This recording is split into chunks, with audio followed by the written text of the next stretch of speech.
Hello, viewers out there. You're welcome to our channel today. This is Family Aspect. As you all know, we are here to help and support and encourage relationships, family who are married and have been in marriage for some time or having one or two challenges or situations that they feel that they need help or guide on what to do.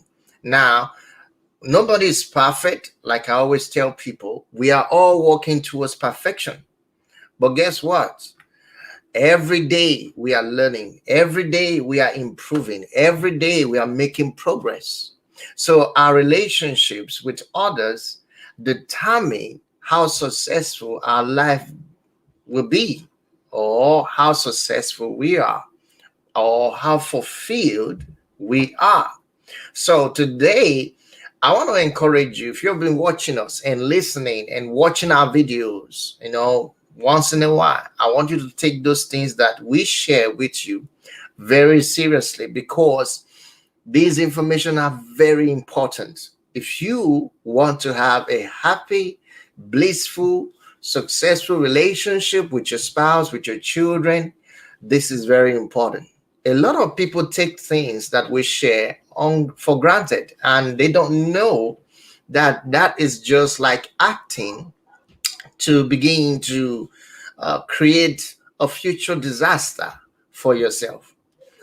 Now, no one wants to have challenges that they cannot resolve, but in many marriages today, there are many challenges that people are running away from.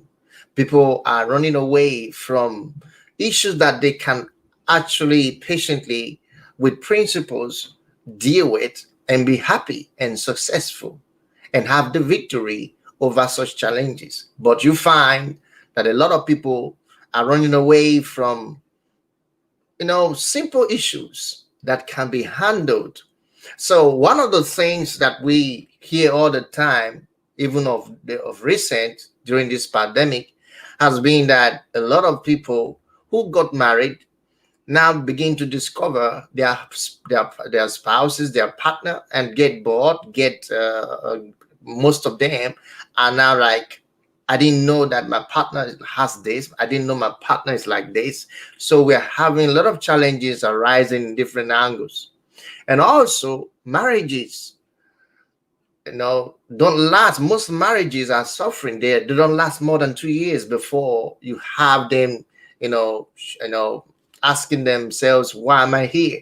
Why did I get married to this person? Why am I married to this person?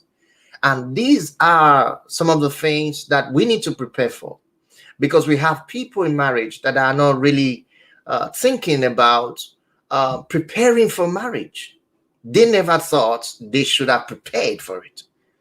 And a lot of people take the issue of marriage for granted, because they think they know what to do. They know how to go about it. They know where to go. They know, when anything happens, as far as I love him, as far as I'm in love with her, I'm going to be all right. We are all going to be all right.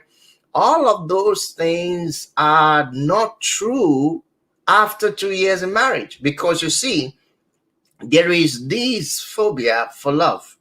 There is this thing called I'm in love with somebody, that starts out in your courting and dating period.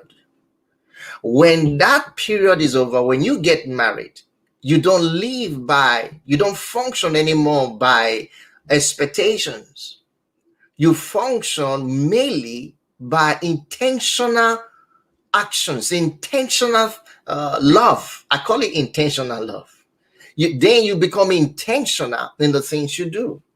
So I'd like to, encourage you today with what I'm going to be doing, because I've just written a book, and then it's how to influence your husband to success. Now, a lot of people on my Instagram account, for some of you who are on YouTube, you are not following me on Instagram, please join me on Instagram. Family Aspect is the anchor name. You'll be able to find me there. So, I have a lot of information coming in, comments and messages. Why is it that only women are given so much responsibility? Why women? Why not men? Then I told them, you know what? I have a plan to write for both parties. So the book, How to Influence Your Wife to Success, is on its way. So don't worry.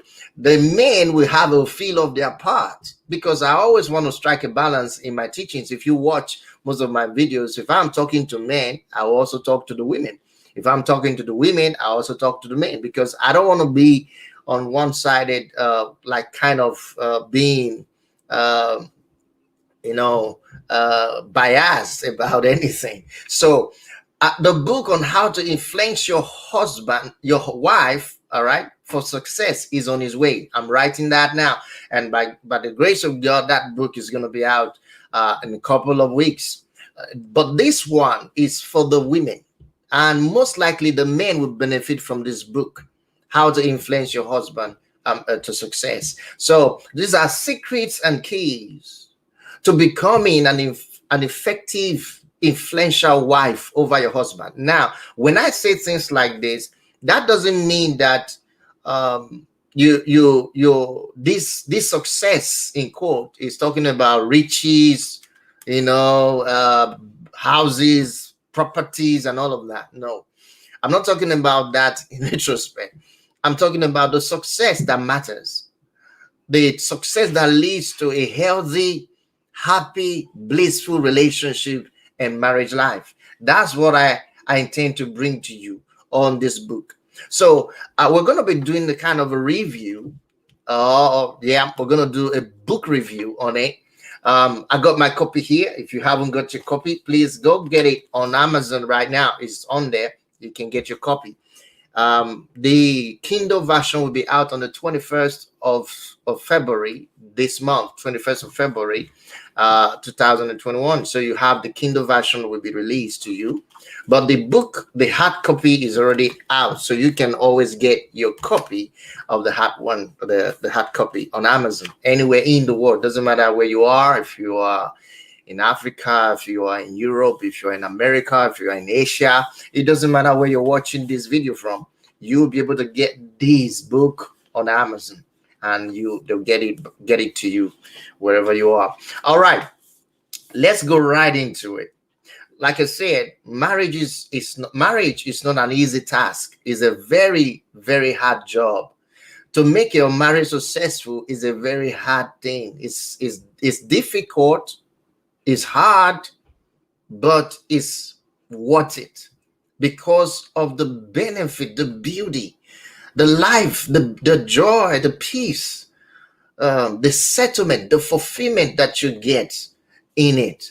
So we encourage people to look beyond the struggles, look beyond the challenges, look beyond the argument, look beyond the conflict, and see the beauty that you can enjoy from it. Now, it's not easy for some people. It's easy for some people. It's not easy for others. I understand that. But there are so many principles that God has put in place that we can use to make our life and our relationship better. And so this book has some keys that I want to share with you. So today, I want to begin sharing on that keys today. Keys to good marriage. That's what I want to talk about today. Now, is in the book. This book is in page 78 of this book. You get it, it's on page 78.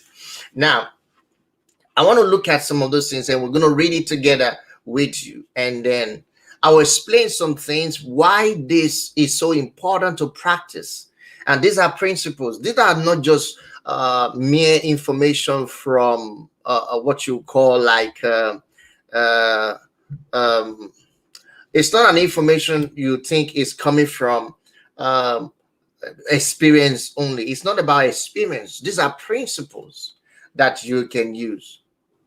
So it's something you need to pay attention to. These are principles you can use. These are principles you can pay attention to, and then you'll be able to put them to work. So I encourage you, not only do you get it, you read it, because a lot of people get books, they don't read it.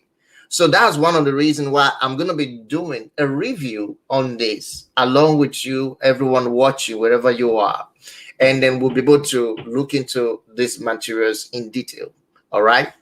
Now, let's go to page 78 of this book. We're talking about keys to good marriage. Now, bitter ex-wives, broken promises, and frustrated children are tragedy of divorce. That's the first statement there. Don't let your family let this happen. Don't allow your family to let this happen. The Bible provides proven advice to make your marriage last.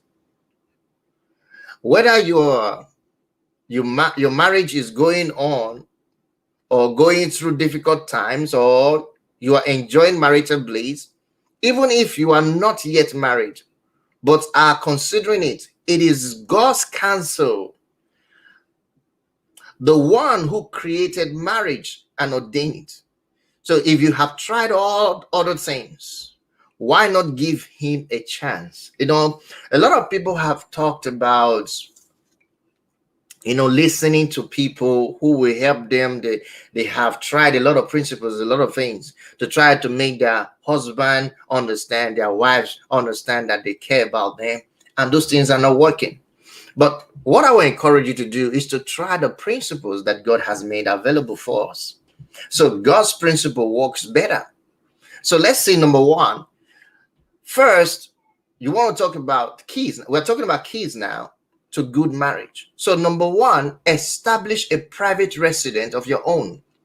Now, this speaks well to young, aspiring couples who wants to get married, especially a young man. You want to get married to a woman. You cannot not think of having your privacy. Is very important, because you need to establish a private residence of your own to start with. A man shall leave, according to the book of Genesis, chapter number 2, verse 24, a man shall leave his father and mother and be joined to his wife, and they shall become one flesh. Think about that. A man shall leave his father and his mother. So we have some young couples today, or we have people who intend to get married and still be living in their parents' house. They are still living with their parents. They are married. They are living in their parents' house.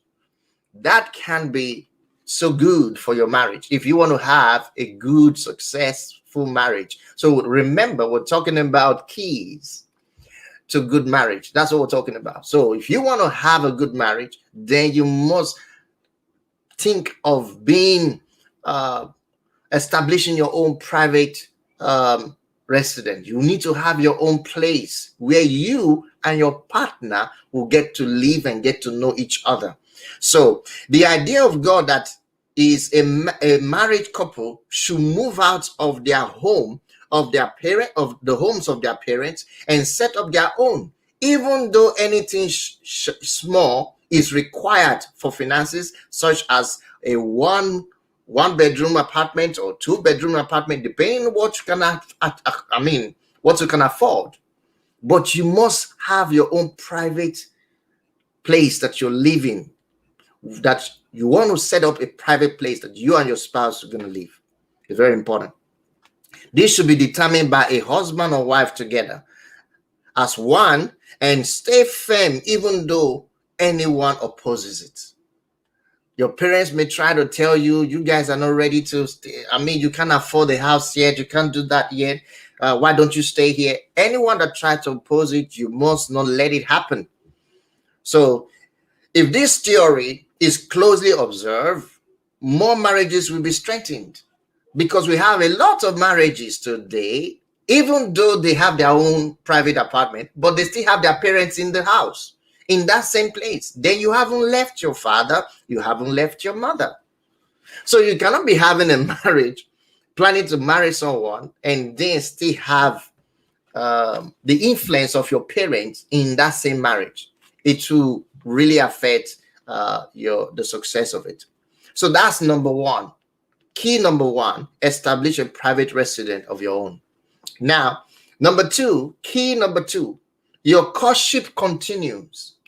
When you get married, before you got married, you courted, right? You courted the person that you wait. You guys got to know each other and all of that. And you knew each other through that courtship. that means you got to understand there's still more to know. So the courtship should continue because there's so much more you do not know about your partner before you got married to him or her that you need to still find out. So marriage is not the end of courtship. It's just the beginning. You see now? When you get married, your courtship continues. So a lot of people don't think about this as a principle, but God put it there so that everyone will practice it. So in First Peter chapter number 4, verse 8, it says, above all things, have fervent love for one another. Have fervent love for one another. For love will cover a multitude of sin. Now, what that implies is, before you got married, you had fervent love for one another. You so much love this guy, you so much love this lady. Before you got married, while you guys were courting, there was fervent love.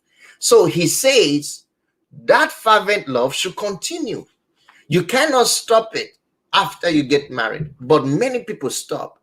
They stop having fervency, passion toward their partner. No more fervent love.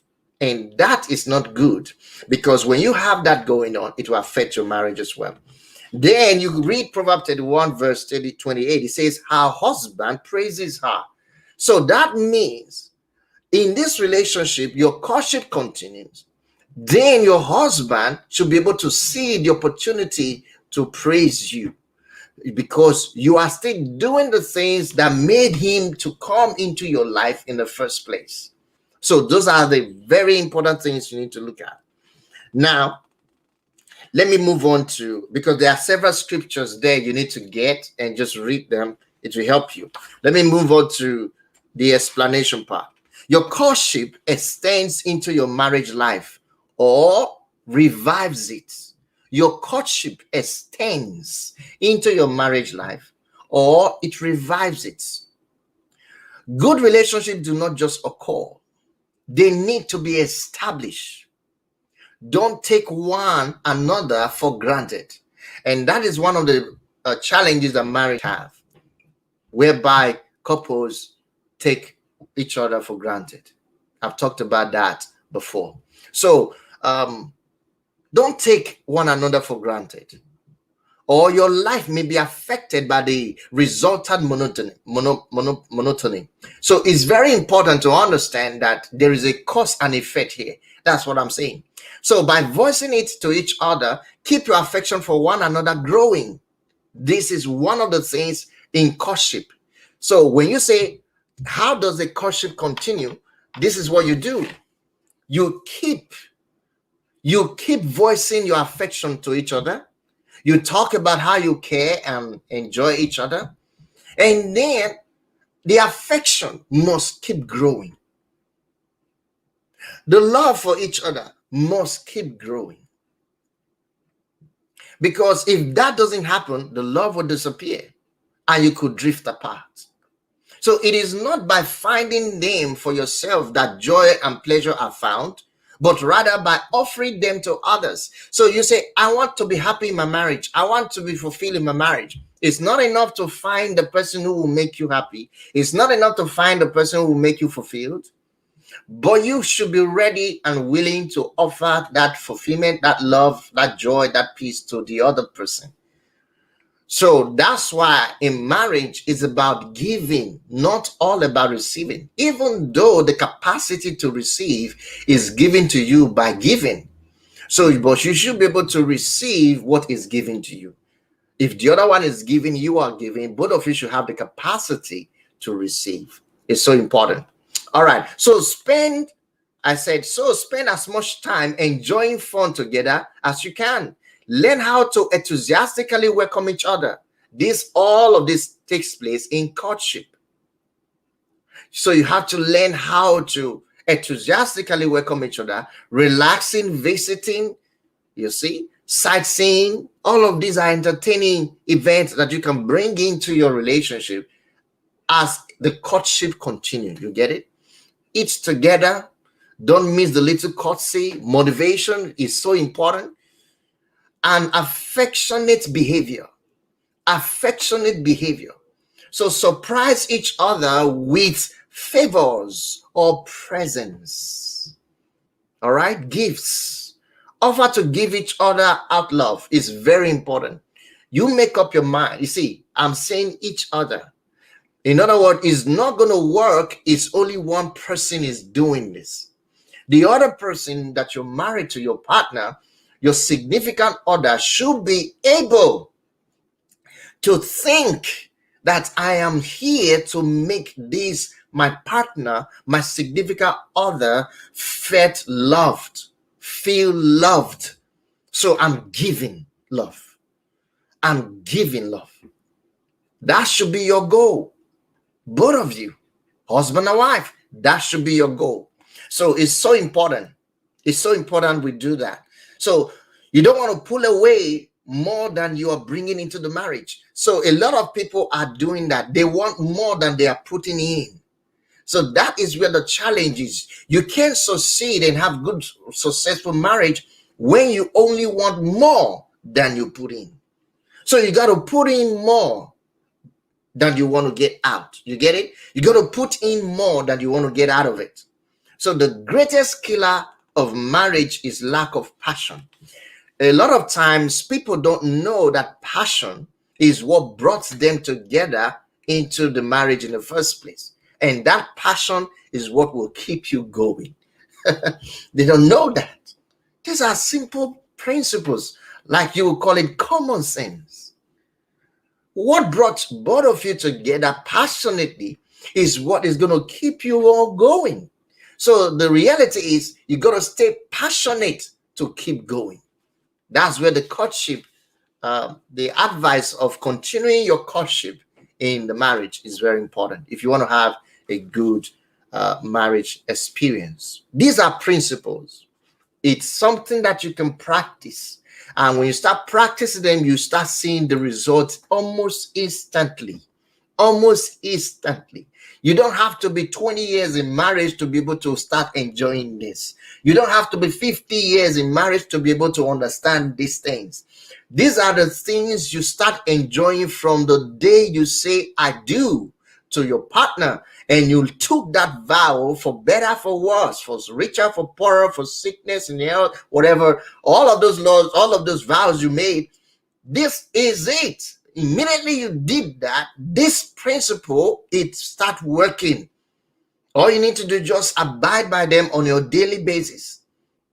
You'll be amazed how you move from day one to day two, year one to year two, year three. Your marriage just keep growing to 5 years, 6 years. Before you know, you're counting, you lost count of the years.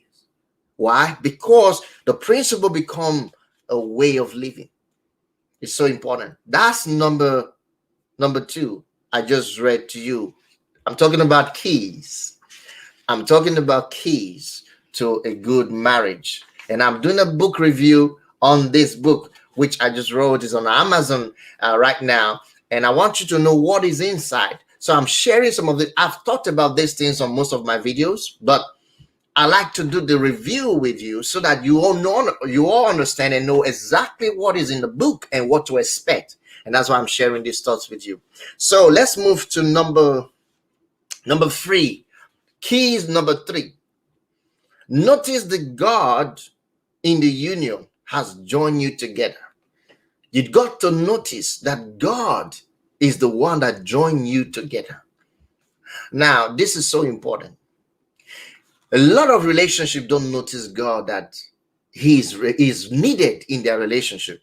So I said, it is for this reason that a man must abandon his father and mother and join his wife. So then they are not two anymore, but one flesh. Therefore, let man not divide what God has linked together. Remember, let no man divide what God has linked together. So has love almost gone from your home? Why the devil wants to break your marriage apart by tempting you to give up? Don't forget that in the marriage, God himself has united you and your partner.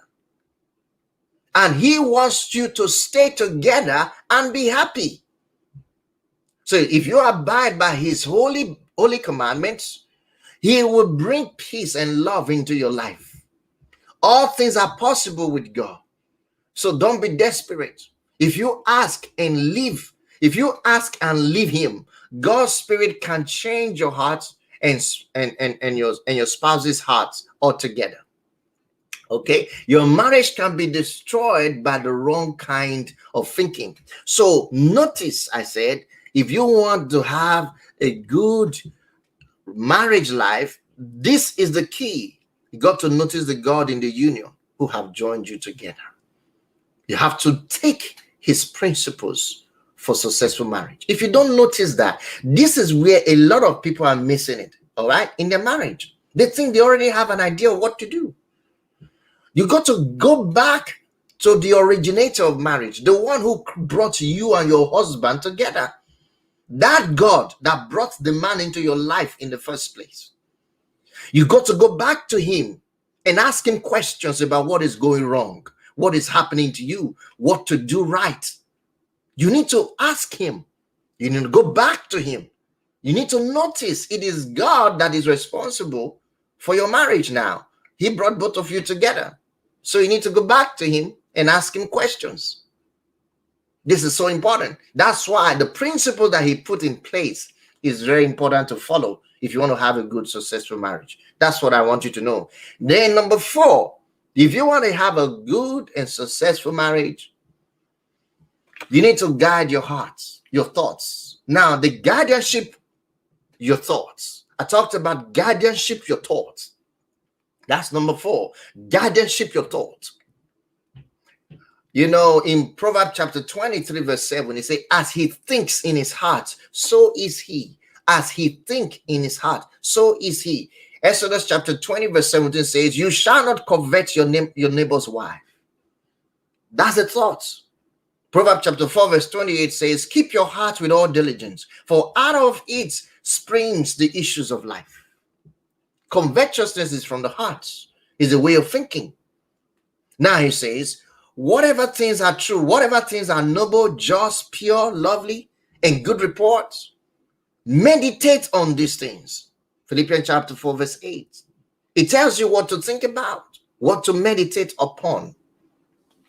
So the wrong kind of thinking can profoundly harm your marriage. Listen, this is so important. The wrong kind of thinking is what destroys marriages today. It's what breaks relationships today. The wrong kind of thinking. We allow so many wrong thoughts to come into us. When we have disagreement with our spouse, we allow so many wrong thoughts to come into us. And that's where our fight is. Our enemies, begin to try to win or subdue us, which is the devil himself. So the wrong kind of thinking can profoundly harm your marriage. The devil will tempt you with thoughts like, our marriage was a mistake. Have you ever thought about that? Maybe you had a major quarrel or major issue with your partner, and you sat down all night, all day, and you say, I think I'm making a mistake here. This marriage is a mistake. There is no one who is really married, happily married or not happily married, no one who is married whose this thought has not come to. The devil will surely tell you that you made a mistake. Then she doesn't even understand me. That's another common one. I can't take much of this. That's another common one. We can always divorce if necessary. That's another common one. These are thoughts. I will go home to my mother. That's another common one. Or she smiled like that woman, like another. You're comparing now. That's another thought. This kind of thinking is dangerous because your thought ultimately governs your actions.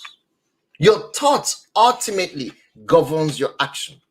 Avoid seeing, saying, and reading or hearing anything that or associate with anyone who suggests being unfaithful. Anybody, anyone, books, magazine, anyone TV, what do you call it?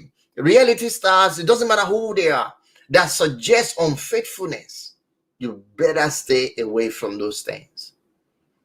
Thoughts uncontrolled are like an automobile left in neutral on a steep hill that results that the result could be disaster. You are just on a steep hill. The car is moving on the steep hill. You can tell the result, the end of that car, anything is collide with on the steep hill is gonna turn to disaster. That's how it is when you let your thoughts go wild without controlling it. It's a guide your hearts with all diligence. Guide your thoughts. Guide your mind. Protect your mind from negative talk, negative ideas, negative thinking that will destroy your marriage. Why do you think that a lot of people after 1 year in marriage, 2 years in marriage, they're thinking of divorce? It's because there are so many negative thoughts that have risen up that they could not quench. Those thoughts dominated them until they acted it. You see it now? And by the time they find themselves in separate ways, they like acting, what? How come I couldn't handle this? How come? Why? Yeah, because you see, there are thoughts that will come to you as an attack. These are challenges that many people don't know. And so it's so important that you understand this. It's so important that you understand this. Now, the next key, I want to talk about one more, maybe two more, and then we'll continue from there. So let me talk about the next one. Never go to bed angry with anyone. If you're married, you want to have a good, happy marriage life, never go to bed angry with your husband. Never go to bed angry with your wife. That is something you have to practice. Listen, it's so important that this principle is something you need to take seriously. You need to take it seriously. Let me read something to you in Ephesians chapter 4, verse 26. It says, do not let the sun go down on your wrath. Do not let the sun go down on your wrath. In James chapter 5, verse 16, it says, confess your trespasses to one another. Why? Because if you offend one another, it says confess. That means meet the person and tell the person that you're sorry, or the person who offended you, meet the person and say, you offended me. You said these things that got me and I didn't like it. And the man or woman should be able to be humble enough to say, oh, I'm sorry. I didn't intend to say that. I didn't mean that to hurt you, but I'm very sorry. That's what it means when they say confess your trespasses, your faults. Confess your faults to one another. Why? Because God doesn't want you to go to bed angry with your husband. God doesn't want you to go to bed angry with your wife without resolving the conflicts, resolving the difficulty, resolving the disagreement, whatever the situation that led to the conflict was. You get it? So it doesn't matter. Then in Philippians chapter 3, verse 13, he says, forgetting those things which are behind. That means he's telling you, forget it. You hurt. Okay, forget it. Move on. You can only have that mentality to move on. That's the only way. If you have that mentality to move on, then you definitely go to bed without angry, because at the end of the day, you want to resolve it. If you just say, I want to move on. But many women struggle with that. They allow their mind to ruminate. They allow themselves to have an intensive time of thinking over what is wrong, over why this thing went wrong, over what the person said. They have so much time to think. And with that, they will not give in to the resolving of the conflict. So they go to bed angry. They stay longer until the next day. But God doesn't want you to have that in your marriage, because it will destroy a lot of things. Let me read some things to you here. To remain angry over hurts or grievances, big or little, can be dangerous unless addressed promptly Even little problems can become set in your mind as conviction and can adversely affect your outlook on life. And that's true. This is why God said to let your anger cool before going to bed. Big enough to forgive and to say, be big enough, I say. Be big enough to forgive and to say, I'm sorry. That's what it means to be big. You're big enough to say, I'm sorry. That's what it means to be humble. After all, no one is perfect, and you are both on the same team. No one is perfect. Only those who claim perfection will find it hard to say, I'm sorry to their spouse. I'm sorry. I'm sorry. So don't claim perfection. Even though you thought you were right, still find the opportunity to tell your spouse, I'm sorry. After all, no one is perfect, and you are both on the same team. So be gracious enough to admit a mistake when you make it.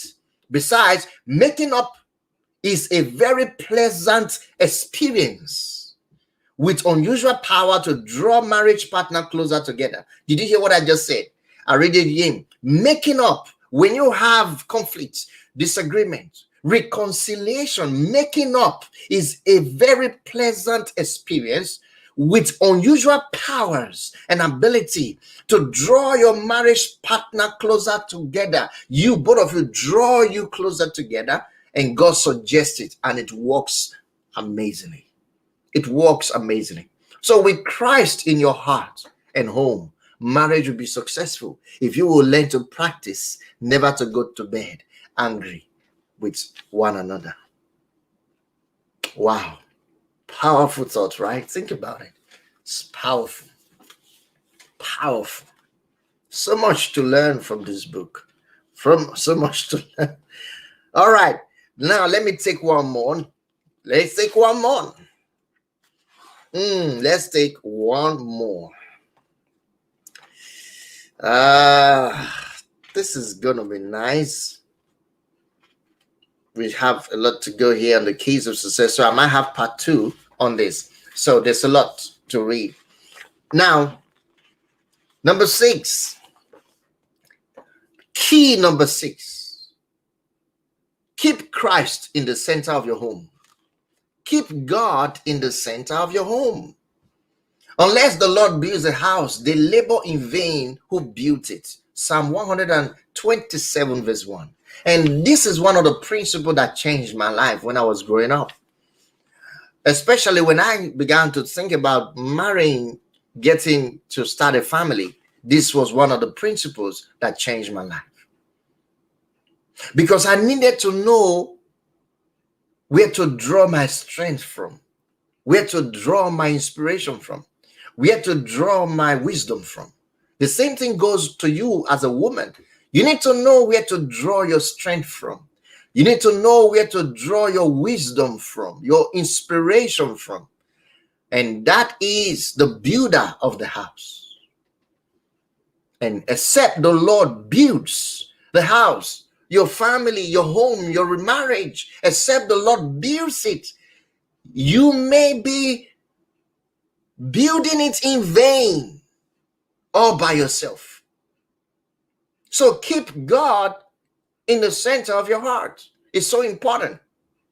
In all your ways, acknowledge him, and he shall direct your paths. In all your ways, acknowledge him, and he shall direct your paths. Did you get that?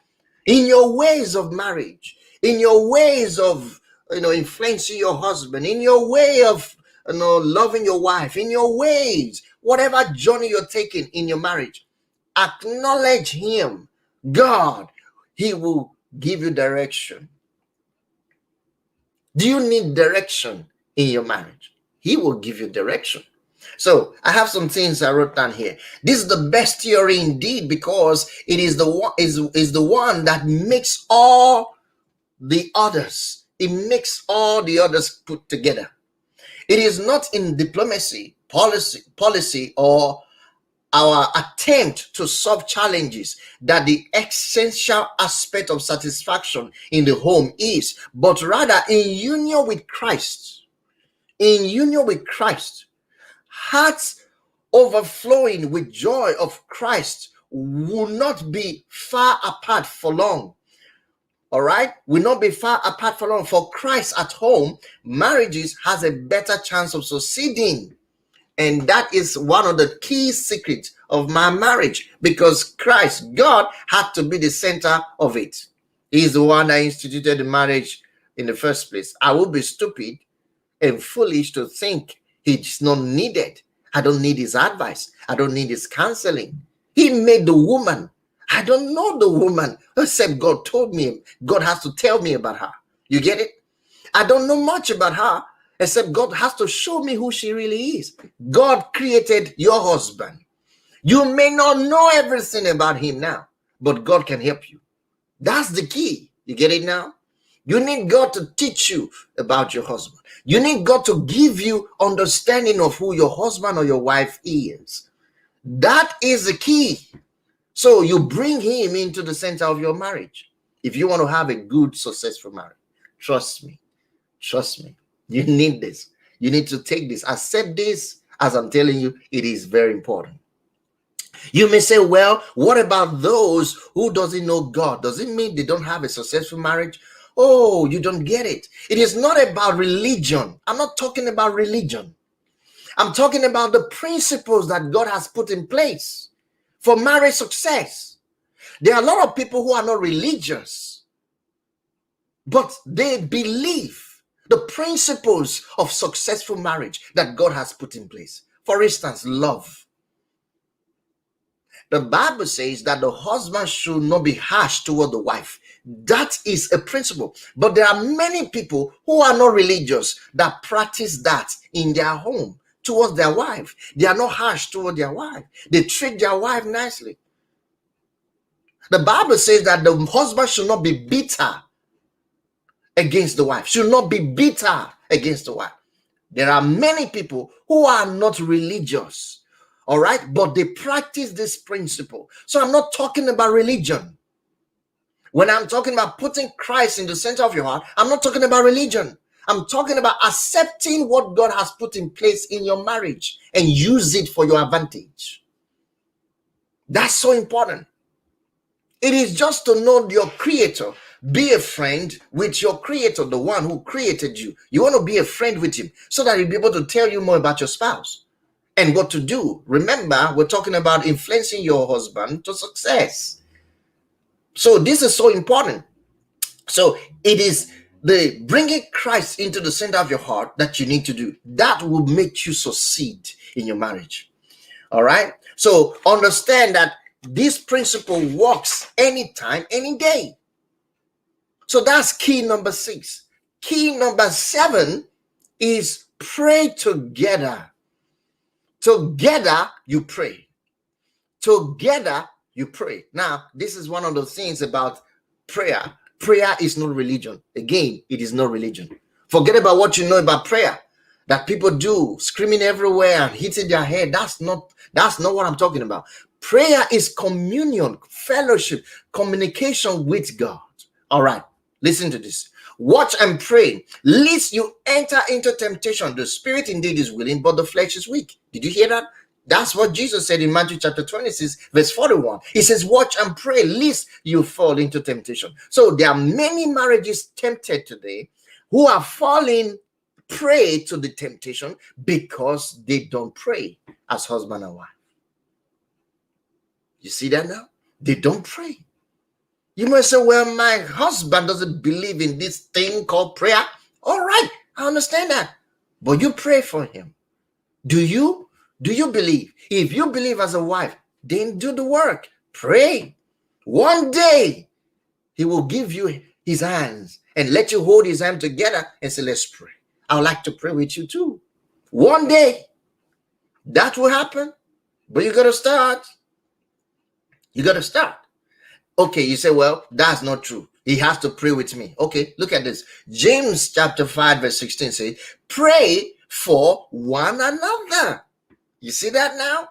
So if he is not joining you to pray because he doesn't believe in it as your husband, or she is not joining you to pray as a husband, she doesn't believe in it, he says, pray for one another. You see, so the essence of praying together is that for one another. So you want to pray for her, you want to pray for him. For what? So that he will be able to succeed and move forward in life. So a lot of times, most relationship, marriage never engage in this part of relationship, in this part of principle. I'm talking about keys to a good marriage. Together you pray. This number 7. Together you pray. You learn to pray together. James chapter 5 verse 16 says, pray for one another. Then James chapter 1 verse 5 says, if any of you lack wisdom, let him ask of God. That is where you pray now. You know what to do? You ask of God, who gives to all liberally. Now, he's talking about wisdom. Do you have the wisdom to lead and build a successful, happy marriage life? If you don't have that wisdom, he said, ask of God. So every day you pray, ask God to grant you wisdom to be a successful wife, to be a successful husband, to be a successful mother, to be a successful father. You're asking God for wisdom in your marriage. When you hear that a marriage just got collapsed, somebody who was married 5 months ago, 6 months ago, a year ago, all of a sudden the marriage collapsed. And before the collapse of the marriage, that marriage was a talk about in the town. You get it? All of the social medias were everywhere, flopping the pictures of the videos of this, this amazing marriage that took place. Then 1 year down the line, the same social media is saying that this couple who married a year ago, 2 years ago, they have divorced. The marriage has collapsed. Is that what you want? Is that what you want to experience? No. So you need wisdom. You need to ask God for wisdom. That's it. So, like I said, pray one with the other. You have to pray one with the other. This is a great experience that will help to achieve beyond the widest expectation in your marriage. Kneel before God and ask him for true love for each other. That's what you pray about. You ask God for true love. You as a wife, you're praying like this. Oh God, you created and established this marriage. I'm asking you to grant me true love. Give me a heart of true love to be able to love my family as you expect me to do it. You're praying like this. You're praying like this. That's why you should pray. You're praying like this. So I said, kneel down before God and ask him for true love for each other, for the solution to problems. So if you're going through problems, you're going through tough times, you're going through challenges, you need to ask God for the solution. You're praying for God, to God to give you solutions. You may not be shouting everywhere. Just sit down in your room and ask God to give you solutions to whatever, whether it's financial problems, whether it's economical problem, whether it's relationship problem, whatever problems you're going through in your marriage, you want to ask God to give you wisdom and the heart to love. You see, you need help from him. So God is going to respond, like I said, with his mercy, and you will not be rid of any mistakes immediately, but God will have better access to improve your hearts and acts. This is very important. So here I've talked about 7 keys to a good marriage on this video.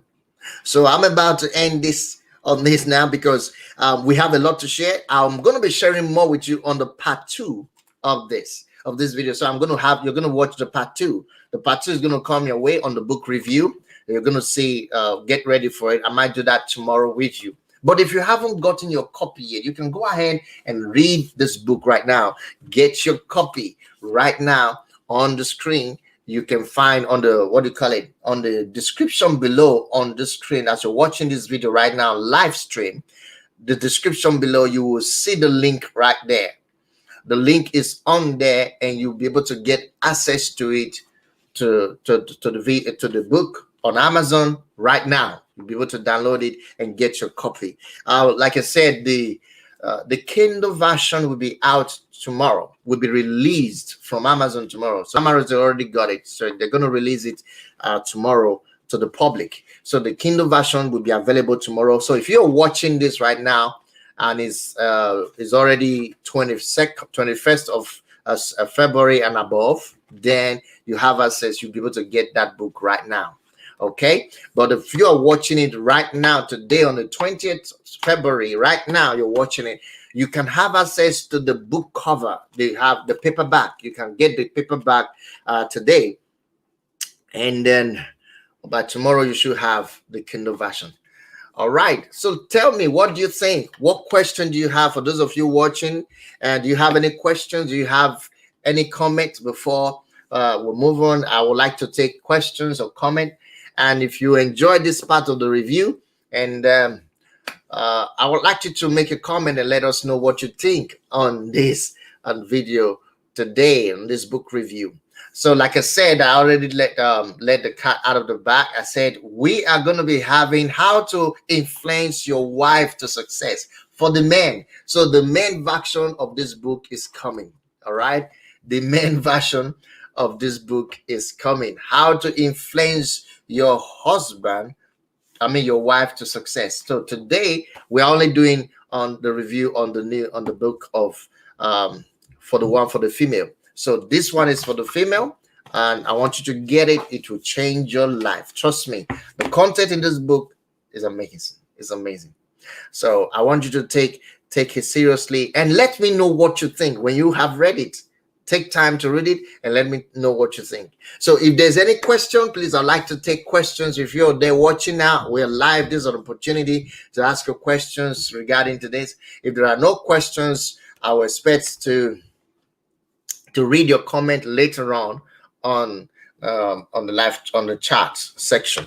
All right, or the comment section below. So thank you so much, everyone, for watching. We are going to be back again to do the part 2 of this book review.